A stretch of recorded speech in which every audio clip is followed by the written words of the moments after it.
So good afternoon, students, and we have to start after line, and that is from line 171, Prospero's speech.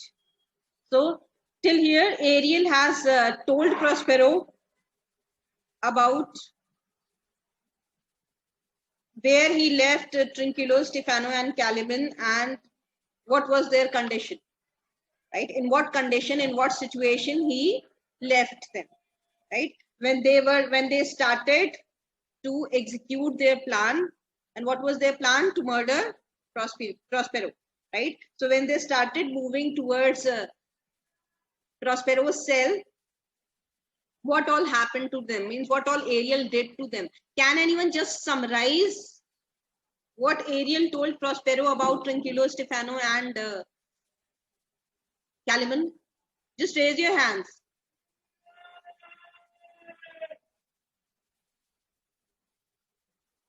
Raise your hands, or I'll have to ask. Who can summarize? Anushri.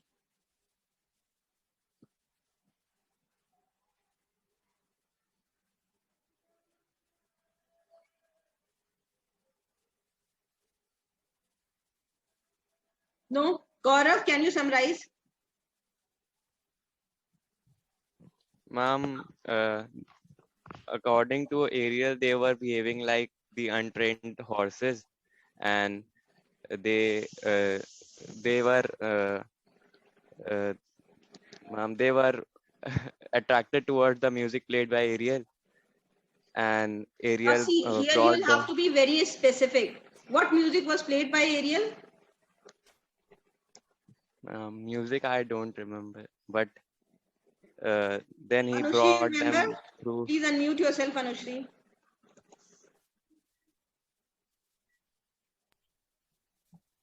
Yes. Yes, ma'am. What music was played by Ariel? Ariel was playing drum. Yes, tabor, right? He was playing on the tabor, and that music. What was the effect of that music on these three fellows? That is Trinculo, Caliban, and Stefano. What was the impact? Ma'am, they started following Ariel. Yes. Like the calf follows its mother. Yes, so this simile has also been used. I discussed it on the last turn, that the simile has been used. These three people, they have been compared to the calf, like the calf follows the mother cow. So similarly, they were so mesmerized by the music that they started following Ariel. And then what happened to them? Gaurav, proceed.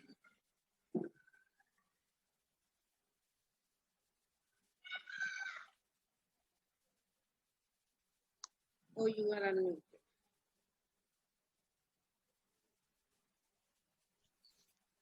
Ma'am, then Ariel brought them through the thorny fields, and their feet were, uh,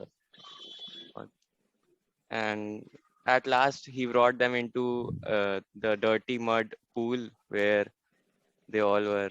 So what are the keywords here? See, these words you will have to use, like a calf-like, right? This is an important word because they were completely. What is the playwright Shakespeare trying to tell us here? That they were completely absorbed. Their minds were completely absorbed in that music, that they didn't even realize that they are walking through these thorny plants and shrubs, which pricked their shins, right? They didn't even realize the pain which they felt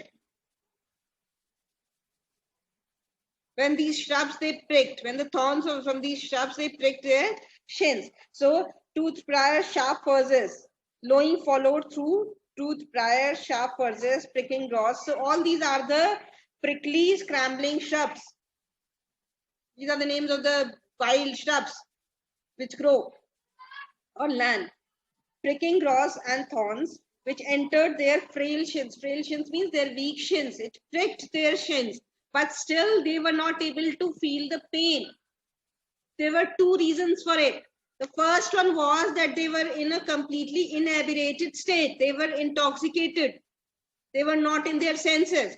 And then on top of it, what happened? They were charmed by Ariel's music. Right? So that is why they were not able to feel any kind of pain. Clear to everyone? Which entered their frail shins. At last, I left them. So then what happened? Yes, Gaurav.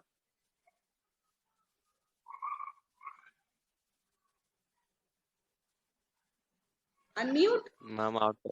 Yes, ma'am. Yes, then what happened? After that, Ariel brought them to the dirty pool, which was beyond. So you can Uh, use these they, words while writing answers. Filthy mantle pool. Right? These words and phrases, if you will use from the speeches, even if you are not able to mug up the entire speeches, but if these keywords you are able to use from the passage, from the speeches, this will fetch better marks. Just need to underline them or use single inverted commas. Then Ariel brought them to a filthy mantle pool. Suppose I don't remember the entire speech or 2-3 lines, at least I write this much, filthy mantle pool. Right? That is the keyword from the speech. Are you getting my point? See, very few of you use keywords and speeches. Please start doing it. Trust me, you will score better. So in the filthy mantle pool, then? ma'am, where they were, where the water was up to their chin. So then Dirty they were water. like, they jumped into that pool and the water was up to their chin. So they were inside the pool. So that was the place where Ariel actually left them. Inside the pool and came to Prospero. Right? Till here, it's clear now?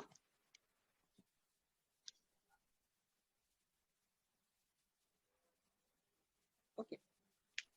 So let's move further. Prospero. This was very dull. This was well done, my bird. So my bird, this was well done. So you have done your job really well, my bird. Your job was well done. Performed. My bird, why? Because Ariel is bird-like, right? Ariel also flies from one place to another like a bird. So Prospero is comparing Ariel to the bird. So my bird. So you are like my birdie, because out of love and affection, Prospero is addressing Ariel as a bird. So my bird-like spirit, your job was well done. You have done your job really well. Thy shape invisible retain thou still. But still you are going to retain this invisible shape. You remember Caliban, Trinculo and Stefano were not able to see Ariel. They were only able to hear the music which was played by Ariel. The music of the drum they were able to hear, but they were not able to see Ariel. Ariel was not visible to them. So thy shape invisible retain thou still. So further Prospero gives further instructions and he says that you have to retain your shape still.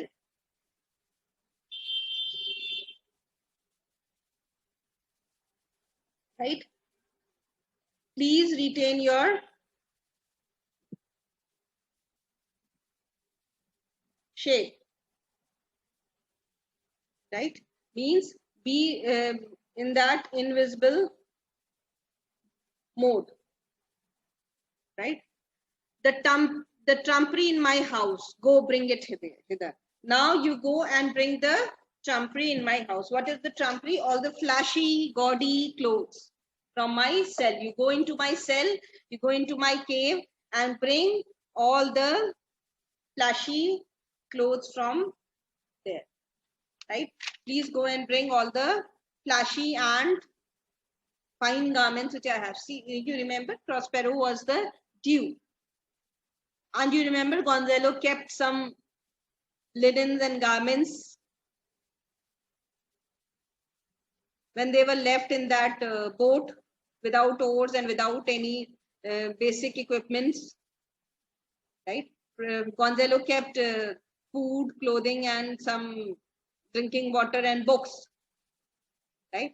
So, excuse me. So, thy shape invisible retain thou still. So, still you have to retain that invisible shape. You are not supposed to be visible to other people. And trumpery in my house, and go and bring all the gaudy fine garments which are there in my cell. And then what are you supposed to do? Go bring it hither. Hither means here.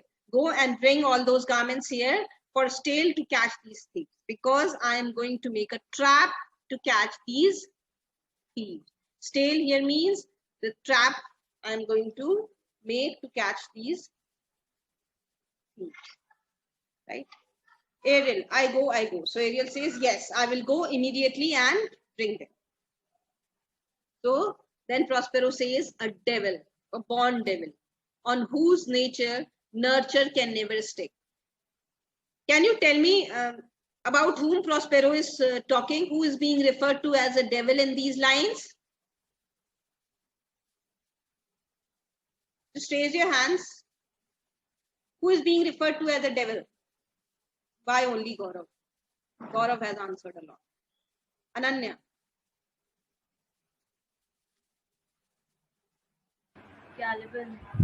Caliban, right? Caliban is being referred to in these lines as a devil, a born devil. So Prospero is talking to himself because Ariel has left and nobody else is present there. So he says he's a devil, a born devil, on whose nature nurture can never stick, right? Because if a person is a born devil, right? Caliban was the son of Sycorax, so you cannot expect any good things from a devil, right?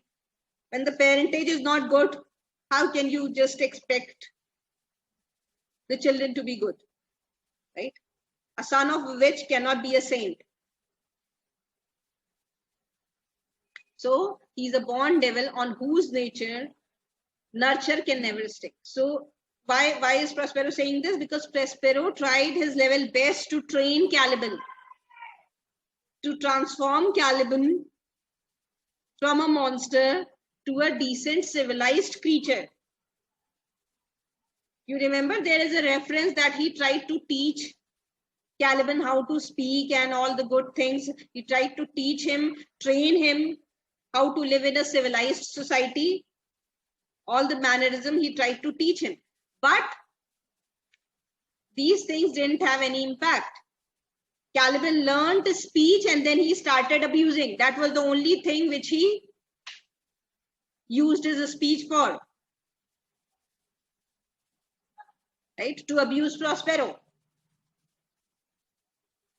So that is why Prospero says that on whose nature nurture can never stay. No matter how hard you try to upbring a devil in a good manner, right? How nicely you try to nurture a devil, but still nothing will ever stick on him. Means you cannot transform a born devil, right? You cannot make a civilized creature out of a devil. A good upbringing will not have any impact on someone who is a born devil, on whom my pains humanly taken. All the pains and the efforts which I took humanly means because of my humanity, right? Because I sympathized with him, right? Because of my humanly feelings, I took all these pains to transform Caliban into something good, on whom my pains humanly taken, which I took some serious, sincere pains to teach him good things. All lost, quite lost, but everything failed. All my efforts have gone down the drain, right? All my efforts have been lost. Lost means wasted. I failed in my attempt to transform Caliban into a civilized creature, into a good creature. And as with age, his body uglier goes. So with age, as he's growing up, he's becoming uglier, more and more ugly, right? From what he was when he was a child. So with age, he's growing uglier, more horrible. So his mind canters. And what is age? How is age affecting his mind? That he is becoming more, and his the impact of age on his body is that he is becoming uglier, and the impact of aging on his mind is that he is becoming more and more corrupt, more and more foul. The more he grows, the more foul and more corrupt he becomes. I will plague them all, even to Rodin. He says, I will, now I have had enough of this kind of behavior from Caliban. I am not going to tolerate anything now. I will plague them. Now I am going to see here the meaning of plague is torment. Means now I am going to torment them so much. I am going to torment them to the extremes till the time they start roaring in pain.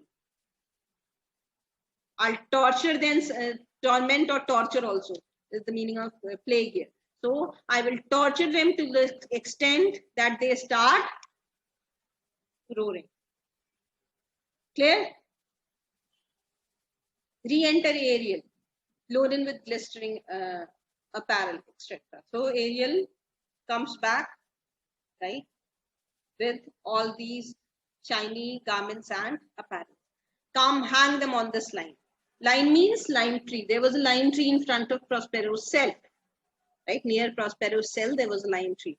So Prospero instructs Ariel to just hang those garments on that lime tree. Prospero and Ariel remain invisible. Enter Caliban, Stephano, and Trinculo, all wet.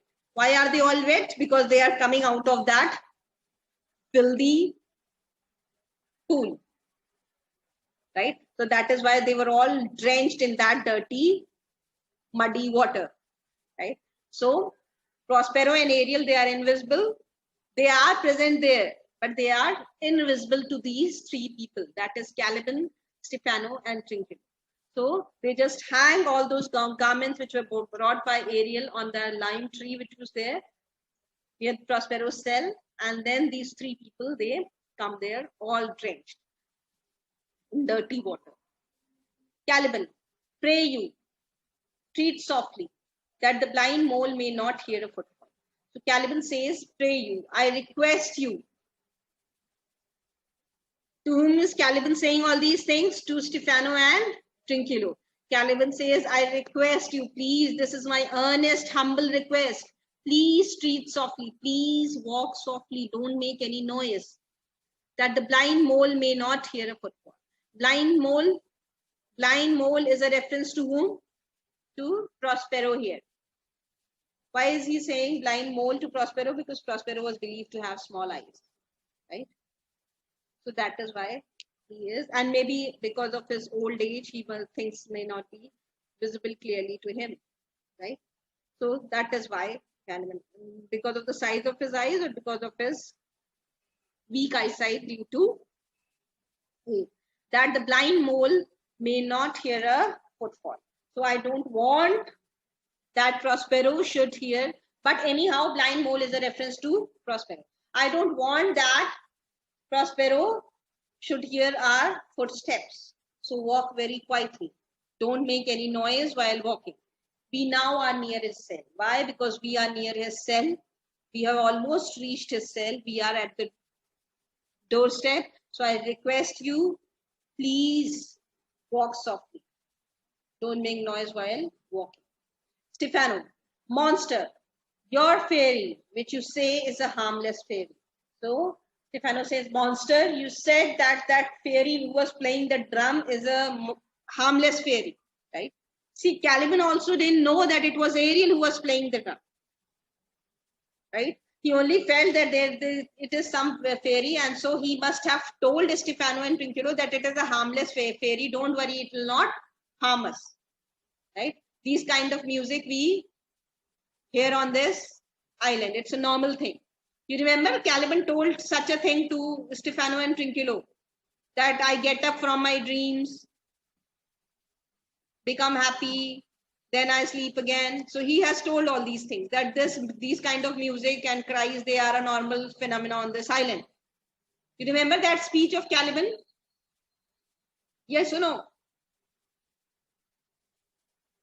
So he says, monster, your fairy, which you say is a harmless fairy. Yet the fairies of this island, you said that the fairy is a harmless one, has done little better than played the jack with us. Played the jack with us means the fairy has harmed us in this manner, has behaved like a rogue with us, right? Has not done something good to us.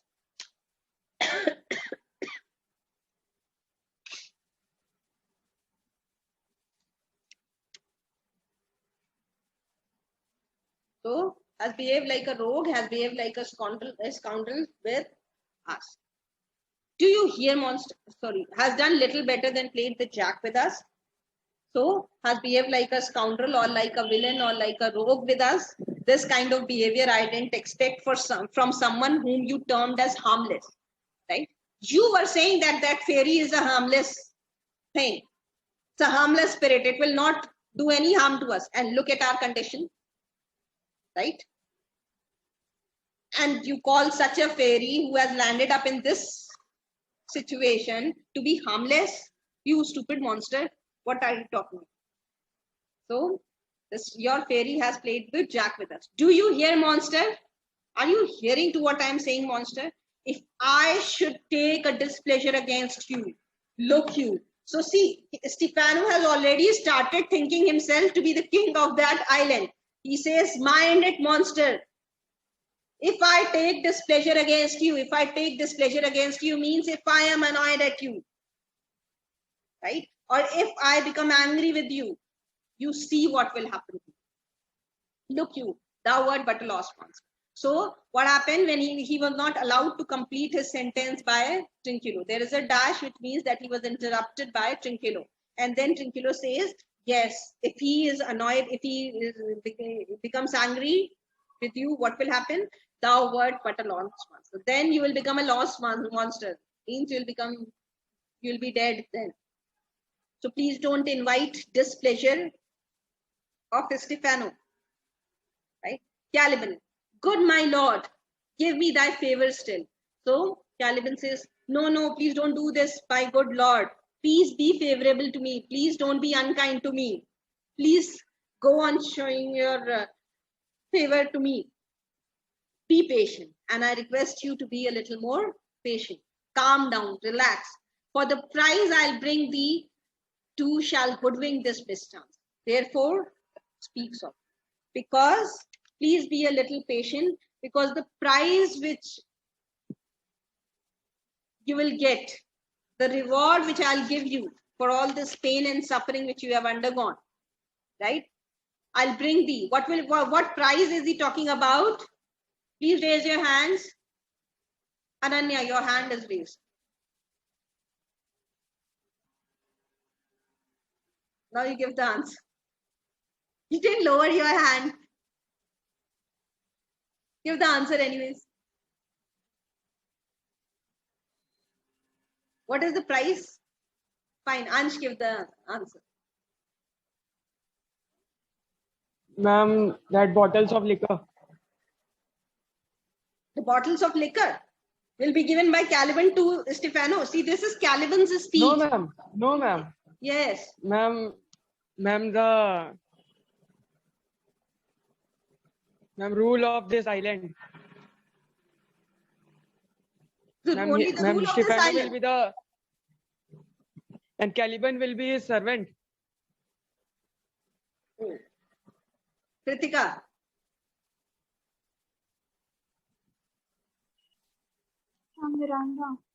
Miranda. See. Miranda. What will happen?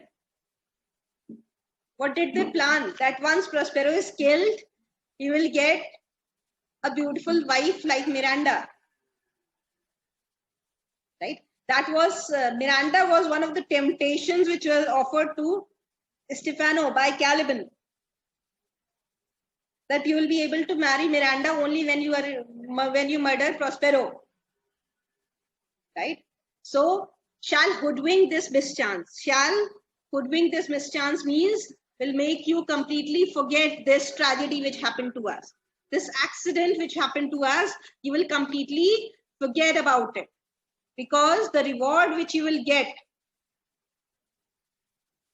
after murdering Prospero will make you forget all this pain, all this suffering which we underwent. So please have patience. Don't lose your calm. Don't lose your cool. Relax and concentrate on the job which you are supposed to do, for which we are here. Therefore, speak softly. That is why I am telling you, please speak softly. Please don't be loud. Right? All hushed as midnight here, and be as quiet as the silence of the midnight. See, at midnight there is not much noise, and in those days there was absolutely no noise. Right? Without televisions and with no televisions and smartphones in that era, people slept long before midnight. So there was complete stillness and complete silence during midnight. Right? So all hushed as midnight here. So all of us should be as silent as we are at midnight, because the entire world is asleep at midnight. Don't talk about the present time. Nobody is asleep at midnight. Right? So there should be complete silence. Twinkilo, hey, but to lose our bottles in the pool. So he said, yes, but how can we be completely silent? We have lost our bottles in that pool. How can you imagine us that we should remain relaxed and calm when we have lost our most precious thing, that is the bottle of wine in that pool? How can we be calm after that? There is not only disgrace and dishonor in that monster, but an infinite loss. So Stefano says, losing our bottle is not something which is only dishonorable and humiliating, right? This is not only the question of dishonor and humiliation and insult. This is also our infinite loss, monster. Why don't you try to understand? I can bear the humiliation, I can bear the disgrace, but I cannot bear this infinite loss. Infinite loss means immeasurable loss. It is such a huge, such a great loss that it cannot be measured, monster. Why don't you try to understand? You are asking us to keep quiet. How can we do it when we have lost our most precious thing in that pool? I'll forget the humiliation. I'll forget the indignation. I'll forget everything. I'll forget the humiliation. I'll forget the insult. I'll forget everything. But how can I forget the loss? Fine, your spirit insulted us. Your spirit humiliated us. The spirit whom you called to be gentle and harmless, that insulted, humiliated us, thrown us in that pool, in that filthy pool. Fine, I'm ready to forget about everything. But I cannot forget the loss. We need to do something about it. Right? Is it clear? Any problem?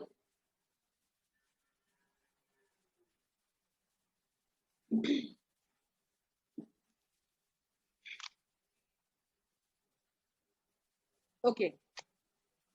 Till here it's clear. Any problem? No problem. Anyone? You can raise your hand if you have not understood. Okay. So we can move further then. So Trinculo says that, but an infinite loss. This is like an immeasurable loss, a very great loss to us. So we cannot forget it. Right? Trinculo, that's more to me than my wedding. So I can even forget my wedding. That I was drenched in such a dirty, filthy water. Fine, I am ready to forget it. Yet this is your harmless fairy. And all this was done by the fairy whom you termed as harmless monster. Remember it. We are in this situation because of your so-called harmless fairy. Right? So I can forget my wetting, I can forget my getting wet, getting drenched in that filthy water, but not the bottle. That is something which I cannot. Stefano, I'll fetch off my bottle. Fine. So Stefano says, I will fetch off my bottle, though I'll be over years for my labor. So Stefano says, see, they are heavily drunk, right? And their only interest at the moment is bottle. Means they have sidelined their plan. What was their plan? Raise your hands.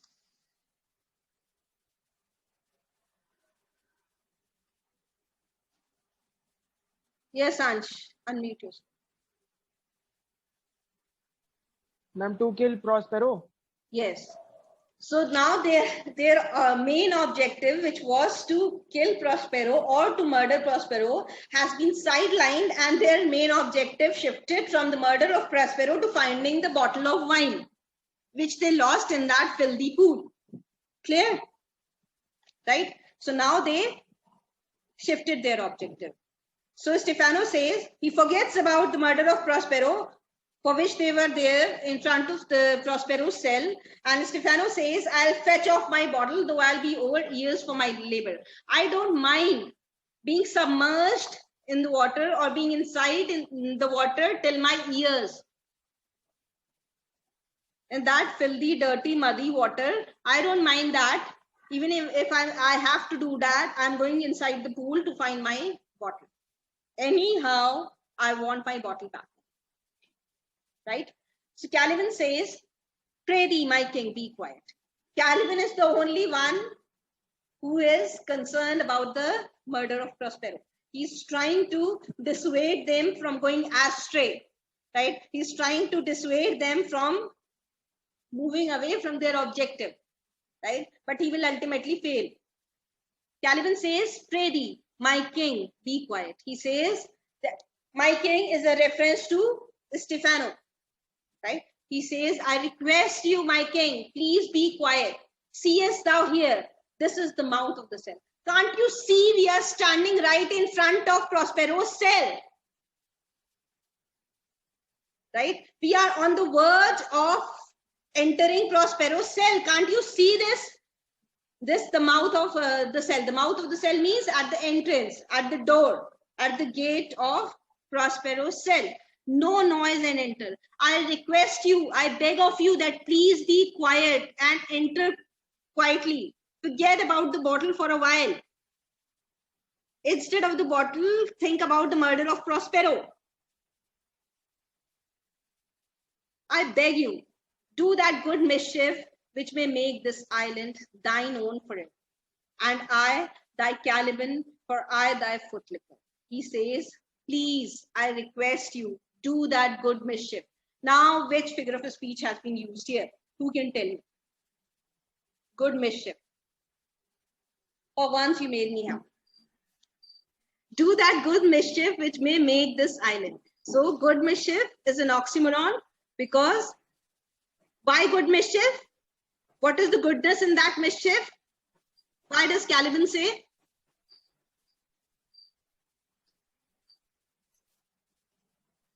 This is an oxymoron. Why? Because good and mischief are two contradictory words used together in the same line, right? And what goodness will this mischief bring? Yes.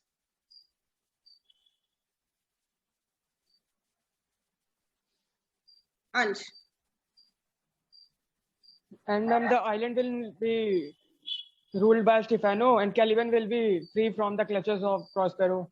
Yes. So this will be the goodness. If they commit this mischief, if they commit this, though it is a wrong deed to murder someone, but if they commit this crime, if they commit this sin of murdering Prospero, right? So this will bring goodness to them. And what will be the goodness? The goodness in this act is that Stefano will become the king of that island, and Caliban will be freed from the tyranny of Prospero. Right? He'll be free from the clutches of Prospero.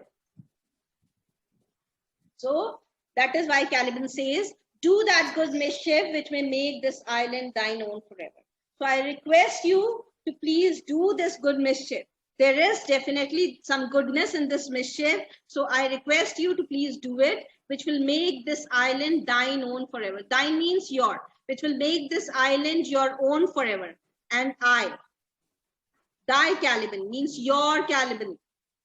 See, he has completely submitted to Stephano. I, who belongs to you now. So your own Caliban, pry thy footlicker. I'll become your slave, your footlicker, your subordinate forever. Right? So please concentrate on the task which we have planned to accomplish at this particular moment. Any problem till here? No? Fine, we can move ahead. Give me thy hand. I do begin to have bloody thoughts. Now see, he instigated, Caliban instigated Stephano, and Stephano now says, yes, yes, you are right. Now give me your hand. Give thy hand to me. I do begin to have bloody thoughts. Now I am having murderous thoughts, those bloody thoughts in my head. So please give me your hand. Yes, yes, you are right. We are here to accomplish this particular thing and we have to do it. So please give me your hand. Now I am having those ferocious, those bloody, those murderous thoughts in my head. So let's do it. Trinculo. O King Stephano, O Pierre, oh, worthy Stephano. And the moment he decides to enter the cell, what happens? Trinculo sees those garments which are hanging there. You remember those flashy, gaudy garments which were hung there on the line free they were hung by Ariel on the instructions of Prospero, right? So Trinculo happens to see them. So he says, O King Stephano, oh my dear king, oh my lord, oh great Stephano, just look at the wardrobes here for thee, and these wardrobes are for you. See, those garments which were hanging there were Prospero's garments, right? So they were not any ordinary garments. They were royal apparels, right? So now because Trinculo and Caliban have started believing that Stephano is the king of the island, so that is why he addresses him as, O King Stephano, O my lord, O worthy Stephano, O great Stephano, just look what a wardrobe here is for thee. Look how many clothes, how many fine clothes are here hanging here for you, my lord. Caliban, let it alone, thou fool, it's but trash. So Caliban says, Arey, leave those clothes. You're not supposed to be distracted by those clothes. We are here for an important mission, so please concentrate on that mission. Let it alone, thou fool. It is but trash. That is just rubbish. Please don't pay attention to these clothes. I think we should stop here. Right? It's almost time. So we'll stop here and we'll move ahead in the